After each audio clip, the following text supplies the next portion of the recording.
துத்வா புயல் காரணமாக சென்னையில் காற்றின் வேகம் அதிகரித்துள்ளது. இது தொடர்பான காட்சிகளை முதலில் பார்க்கலாம்.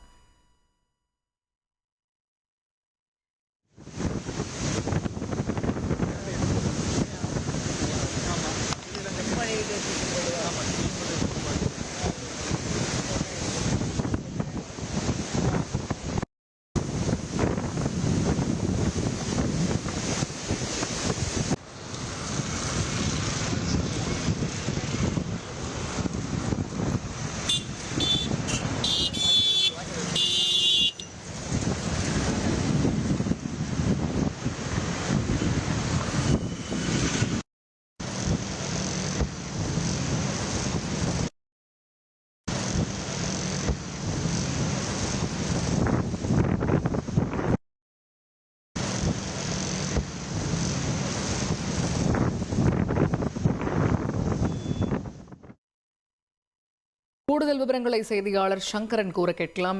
சங்கரன், இப்ப துத்வா புயலை பொறுத்த வரைக்கும் இதனால சென்னை உள்ளிட்ட சுற்றுவட்டார பகுதிகளில் மழை அப்படின்னா இன்று மாலை இல்லைன்னா இரவில் இருந்து தான் ஆரம்பிக்கும் அப்படின்னு ஏற்கனவே சொல்லப்பட்டிருந்த சூழல்ல இப்ப காற்றினுடைய வேகம் அதிகரிக்கிறத காட்சிகளின் வாயிலாவே பார்க்க முடியுது.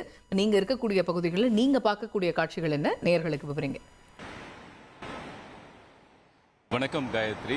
தித்வா புயல் எதிரொலியாக கடலோர மாவட்டங்களில் கனமழை இருக்கும் என்றும் தேவையான இதற்காக முன்னெச்சரிக்கை நடவடிக்கைகளையும் தமிழக அரசு எடுத்திருக்கக்கூடிய சூழல்ல சென்னையில் பொறுத்த வரைக்கும் இங்கே கடல் பகுதிகள் அனைத்துமே பார்த்தோம்னா வழக்கத்திற்கு மாறான காட்சிகளை நம்மால் பார்க்க முடியுது.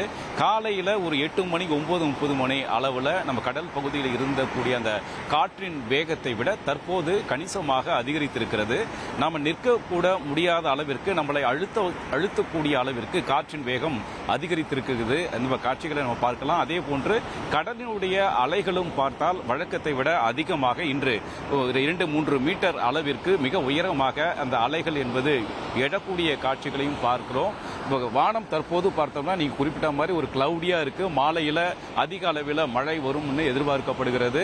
இந்த ஒரு சூழல்ல சென்னை கடற்கரையில் இந்த தமிழக அரசு ஏற்கனவே பல்வேறு வார்னிங் கொடுத்திருக்கிறது. மக்கள் பாதுகாப்பா இருக்கணும்னு சொல்லியிருக்கிறாங்க. ஆனாலும் கூட அதையெல்லாம் பொருட்படுத்தாம இளைஞர்கள் குறிப்பா இந்த பகுதியில் கடலுடைய அழகை பார்ப்பதற்காக ரசிப்பதற்காக தொடர்ந்து வந்த வண்ணம் இருக்கிறாங்க. நாம் இருக்கக்கூடிய பகுதி என்பது சென்னை கடற்கரையில் நொச்சிக்குப்பம்ங்கிற பகுதியில் இருக்கிறோம். இந்த பகுதியில் இருக்கக்கூடிய காட்சிகளை பார்க்கலாம். பல